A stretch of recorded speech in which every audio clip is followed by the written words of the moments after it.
2 years since the first COVID-19 outbreaks, the virus continues to spread. As 2021 draws to a close, we take a look at its latest variant and the state of the pandemic worldwide. Will governments have to consider a new coordinated response?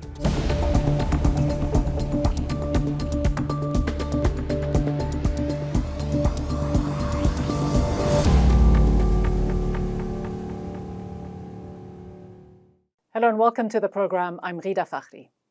After a second straight year of COVID-19 dominated headlines, the pandemic has reshaped the way we live. And 2022 may be no different. As people around the world seek to celebrate the holidays and ring in the new year, we find ourselves battling the latest waves of a virus which has already claimed over 5 million lives. At the heart of the crisis is inequality, vaccine inequality.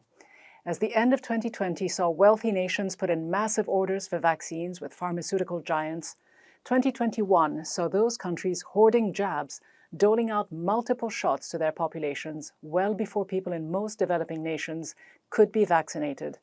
All of this, despite early and stark warnings from the Director General of the World Health Organization that, quote, vaccine nationalism would only prolong the pandemic for all. I need to be blunt. The world is on the brink of a catastrophic moral failure. Now, these warnings were not heeded, creating conditions for virus mutations. The latest variant, Omicron, has spread throughout the world like wildfire after being first identified by South African scientists just a few weeks ago, and is now causing the highest numbers of new COVID cases in the United Kingdom and here in the United States. But in addition to the health concerns posed by this latest wave of COVID-19, the Omicron variant has also led to further inequities and discrimination. First detected in South Africa, Omicron was quickly labeled by many as the South African variant, with much of the Western world reacting with knee-jerk restrictions and bans on travel from South Africa and its sub-region. These measures have been decried by many, and for good reason, with no evidence to suggest that these travel bans actually work. We travel to Cape Town to hear about the impact all of this is having on South Africans. The travel restrictions, everything has just been on a standstill. I had 3 planned flights and that had to be cancelled. So with my partner being overseas, it's just a waiting game basically, and the problem is that we don't know when this is going to end. A long-distance relationship is difficult with a person in the same country, but with a person living across continents, that you can imagine is like a lot more harder. And throw in a pandemic, then you literally have just hope. You're living on hope. You know, you go through these moments where you're in doubt and you're not even sure if you're ever going to see them. So none of it is in your hands. So that's been quite difficult. Emotionally and mental health wise, it just trickles into every level of your life and you are unable to cope.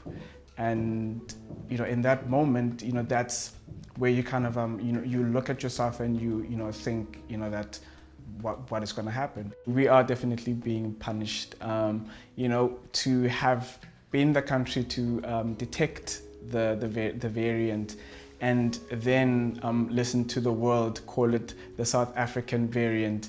And as South Africans, we're looking at it with a lot of shock, and we're like thinking, we actually have some of the best research facilities in the world, and it's not a surprise that this variant was detected by our own.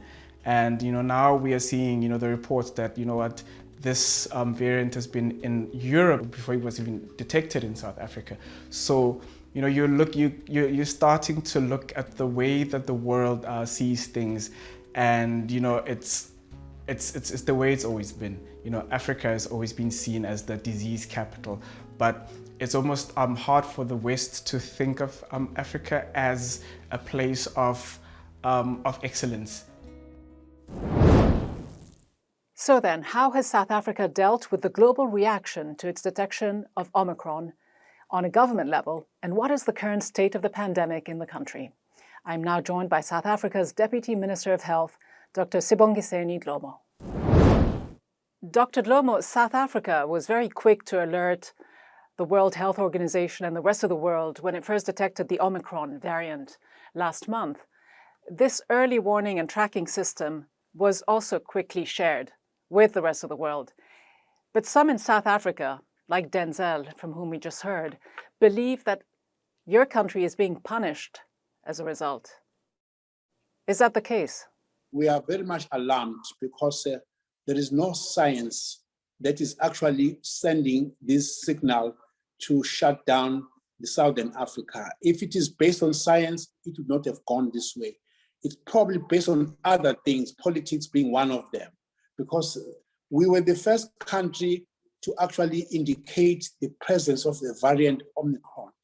Now, that was the beauty of the scientists we have in the country. To punish us for that was actually ridiculous, irrational, and not based on science. And we continue to say that even to date. Well, Dr. Dhlomo, you say it isn't based on science, but the head of the World Health Organization said that Omicron presents a very real global risk. And it isn't just the wealthy Western nations that have tightened their restrictions and imposed travel bans on at least 7 countries in Southern Africa. It's also African countries that did the same. Fellow African nations also suspended travel from South Africa. Rwanda and Mauritius did. So did the Seychelles when it closed its borders to travelers from these countries. Was this also an overreaction among African nations? Let's put it one side. Close down Sweden, close down Australia. When the variant was detected in our country, it was detected 2 days' time in other European countries. Now, why pick Southern Africa? Why pick up? Forget about what the Rwanda and Seychelles, I don't know what was in their mind. This Omicron was detected in South Africa, and that was not indicating that the origin of the Omicron was in South Africa. Absolutely not. But you were but hold on, Dr. Dhlomo, you were the first to detect the variant, South Africa and Botswana, and that is the reason why these restrictions were put in place, whether they are justified or not. How much of a challenge is Omicron today for your country? We keep hearing that the African continent as a whole lags behind the rest of the world when it comes to the number of people vaccinated. Is the low level of vaccination a question of access to vaccines or vaccine hesitancy? I think there's not more than 5 countries in Africa are vaccinated at least above 15%. And that is a tragedy that you find in the world. There's some of the countries in the world that are hoarding vaccines, that are jumping the queue, are sitting at around 80, 90% vaccination of the adult population. In Africa, it's not. We are actually concerned about that. And that's why we talk about equitable share of vaccines so that we can actually, not all of us are safe until everybody is safe. And therefore, that's why they therefore say, we look at those countries that have poorly vaccinated out of the making of the world, and therefore let's shut them down into actually sharing the world with us because they are poorly vaccinated in Southern Africa. And therefore, the best thing we can do is not to improve their vaccinations, but to shut them down. That is ridiculous and irrational. But to what extent, Dr. Dhlomo, to what extent does vaccine hesitancy, widespread vaccine hesitancy, explain the low levels of vaccinations on the continent? Because there is the colonial legacy and the clinical trials of the past that have led to many people feeling the way they do, the distrust and the mistrust they have in vaccines. But is the US president right when he makes a sweeping statement and says that South Africa doesn't need any more vaccine, that it's a question of vaccine reluctance there? Is he right? The 60 years and above are people that you probably say is difficult to find, but they have been vaccinated to a very high level. The young ones are highly mobile. They have access to even registering online easily than the older persons. But we are actually concerned with a lot of them. Yes, there is that element of vaccine hesitancy on the issues that maybe this is a disease of older people. I'm safe, I'm fine. So there's a whole host of other social media pressures that is affecting younger people, younger population. And those are the people who have got access much more than the older people who just listen to a very productive and a forward-thinking message. They say, let's vaccinate, because we now know that if you are vaccinated, you are much safer than an unvaccinated person. And that message is carried through easily to the older persons than to the younger ones. We've been hearing a lot about these claims of widespread vaccine hesitancy. This narrative seems to be going around quite a bit. It doesn't seem to be supported by the data. At best, some people think it's a red herring, an attempt by wealthy Western countries to deflect from the fact that they haven't lived up to their commitments and haven't shared the adequate amount of vaccine doses with the rest of the world. In fact, recent surveys have shown that local demand for vaccines is high in many African countries. A survey by the Africa Centers for Disease Control across 15 African nations found that 79% of respondents said they would get the vaccine. The same study found that only 65% of Americans plan to get vaccinated. So vaccine hesitancy in the US is higher than it is in Africa. In your country, 76% of South Africans reported that they would be willing to take a new COVID-19 vaccine. Just 22% said they wouldn't.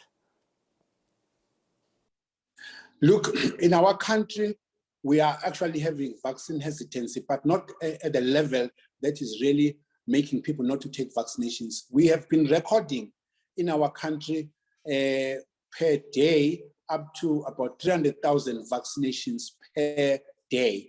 It has gone down a bit, but on an average per week, we vaccinate close to 1 million all over the country, and whether it's first or second jab. But we are able to zoom in specific areas, either because of transport or because of other logistics where there is low turnout. It's not because people are not willing to vaccinate. We have lost a lot of relatives, friends, family members, and therefore people are very much willing and available to vaccinate. For now in the country, we do have enough vaccines. But the question is, do you have enough vaccines for people who are willing to get vaccinated? In South Africa and not in Africa. That's why we are fighting for everybody in Africa. But in South Africa, we do have enough vaccines. We're really asking our people to come forward. We go all out in all provinces, in all districts, and call our people to come forward and vaccinate.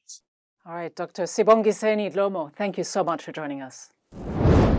Now, while countries in Africa struggle to get enough people vaccinated, statistics relating to the world's wealthy nations, which have been better placed to deal with the pandemic, are quite telling. According to Our World in Data, 57% of the global population has received at least one dose of the vaccine, but this average hides a meager 8.1% vaccination rate in low-income nations. And though the global rate of fully vaccinated people is around 48%, that number is far higher in a country like France at around 72% than in South Africa, where it is just 26%. Now, wealthy nations, meanwhile, have failed to meet their own commitments to share vaccines around the world. The United States, for instance, has only delivered around 300 million vaccines to other countries, well short of the 1.1 billion it has pledged. And on a more micro level, the world's billionaires have not lost the opportunity to use the pandemic for their personal gain.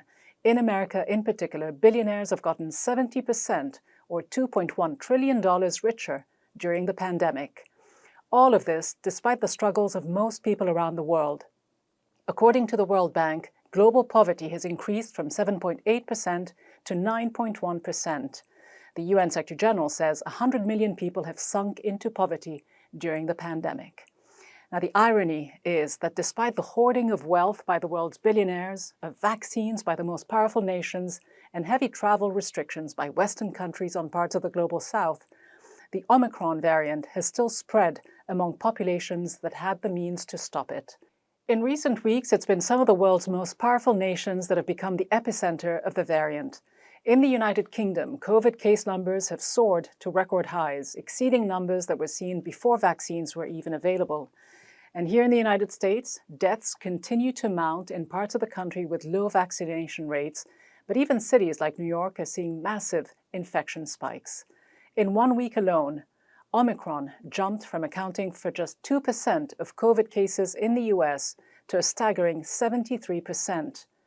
So, how did it get to this point, despite all the resources available to the world's superpower? To help me answer this, I'm joined by Dr. Syra Madad, Senior Director of the Special Pathogens Program at the New York City Health and Hospital System, which is at the forefront of battling this latest wave of the pandemic. She's also a fellow at Harvard Kennedy School's Belfer Center. Dr. Madad, the Omicron variant has now made its way to the United States and many of the vaccine-rich countries in the West. Just how effective are vaccines against this new variant, especially the vaccines that are available in most of the world, not just here in the United States? There's many different types of COVID-19 vaccines that are available, as you've alluded to, both here in the United States and then those that are authorized around the world. What we know right now, based on science and data that's coming out, the mRNA-based COVID-19 vaccines offer the best protection against severe illness. All of the vaccines are taking a significant hit in terms of infection and symptomatic disease. But I would feel confident in saying at least that the mRNA-based COVID-19 vaccines are still superior. And I hope that as we continue to progress with vaccine equity and vaccinations around the world, we are prioritizing these types of vaccines for everybody. Which isn't the case right now, but we are at a stage in the United States where most people, if not everyone, who wants to have a booster can get one. The head of WHO, though, just said this week that no country can boost its way out of the pandemic and that blanket booster programs are likely to prolong this pandemic rather than end it because they divert all of the supply to countries that already have high coverage, which then gives the virus more chance to spread and mutate among those who aren't vaccinated. Is that a fair point? I think certainly it's definitely a fair point, but at the same time, I think when you look at the vaccine manufacturing distribution, I do think that these things can happen in parallel. I think that we can offer booster doses because there's a need for it. It's not a luxury dose as many were first putting it. There is good science and data that show that there is waning immunity and people can be at higher risk for severe outcomes, and that is what we're most worried about. And so that booster dose helps fill that gap and to re-stimulate the immunity. But at the same time, I definitely agree we need to make sure we are prioritizing the unvaccinated around the world, because that's what's really going to, threaten all of our collective vaccine and even infection-induced immunity. So we need to do much more on both fronts. And again, WHO says that it is a scandal that every day there are 6 times more boosters administered globally than primary doses in low-income countries. You look at the statistics. Full vaccination rates in the US stands at 60%. It's about 70% in France, 77% in China. In Africa, it's just 6% of the continent's 1.2 billion people that have been fully vaccinated. Doesn't it bring us back to this often mentioned but largely ignored mantra that no one is safe until we are all safe? 100%. It's a travesty when you're seeing the low numbers of vaccination available to many of these countries, and we need to do more. We have had these COVID-19 vaccines available for, over a year now, and so we need to make sure that we are getting these vaccinations to the most vulnerable, to the people that need it the most, which is the unvaccinated. So I do think we need to double down on our efforts, but I also think this is a global effort. It's not just an effort for only the richest countries to do that, and certainly they should be held accountable and they should be doing more. For example, the US, but I think it's really high time for many of these other countries around the world to step up, to begin donating COVID-19 vaccines. And I want to really emphasize it's not just about donating the vaccines, because you're seeing some of these places have vaccines available, but no one wants to actually get vaccinated. So similar to here in the US, we have a lot of vaccine hesitancy. So we need to turn vaccines into vaccination, which means we need to have an entire program and a process where we're not only donating these vaccines, but we're also helping people feel confident and actually getting vaccinated. That's really what's going to be really important here as well. And even the use of the word donating, which is what it's about, almost feels like a band-aid, a charitable policy, a very short-term policy. And again, wealthy countries haven't met their pledges. Is it safe policy to give booster shots widely, vaccinate children before the most vulnerable groups in many other countries have received their first dose? COVAX, which was put together with an initial pledge by wealthy countries to share up to, I believe it was 2 billion vaccine doses by the end of this year, has now been reduced to 1.4 billion. And just over 500 million have actually been shipped. So clearly there's a discrepancy between what is being pledged and what is actually being done. I think those are all really great points, but I do think that there is still a need for booster doses. It's not a luxury dose. We are seeing that there is waning immunity, and we do want to protect everybody against the most severe outcomes. And that also holds true for children. I, for example, I'm also a mother of 3 kids, and 2 of my children, have received the COVID-19 vaccine because they're in that 5 to 11 age group. And we are seeing severe illness, hospitalization, and even long COVID in children. So I think it's important that we offer vaccinations to all of these groups that are eligible. But I do think we need to have a short-term and a long-term goal as we look at vaccine equity across the world. Short-term, how can we get more vaccines to these countries and help turn vaccines into vaccinations? Long-term, how can we develop more of these manufacturing capabilities and distribution capabilities at the local level? So that way, when we are in year 3 or year 4 of this COVID-19 pandemic, and if we need an annual booster shot, that these countries can then develop their own vaccines with the recipe, with the ingredients, with the infrastructure that has been built, and then be able to deliver to their population right away and not have to wait for donations or pledges. And in order to do so, would dropping vaccine patents be a sound long-term policy? Oh, absolutely. Tech transfers, not having these vaccine patents, I think those are all really important aspects. And to be honest, there's obviously a very legality end to all of this. As you can probably imagine, there's a lot that has to deal with what's happening in the courts with Moderna and others. So I do think that we need to first prioritize humanity. This is it's a crisis for all of humanity, and we need to put aside, profits and, this is mine versus this is yours. We need to prioritize what can be done for the greater good of everybody. It is surprising to many that the world's richest country, the United States, is still lagging behind other countries in charting the spread of the virus, that almost 2 years into this pandemic, it is still struggling to track the virus, understand where it comes from, how fast it's spreading, that it relies on foreign sources of data, whether it's from South Africa, the UK, India, or any other country. Is that surprising to you?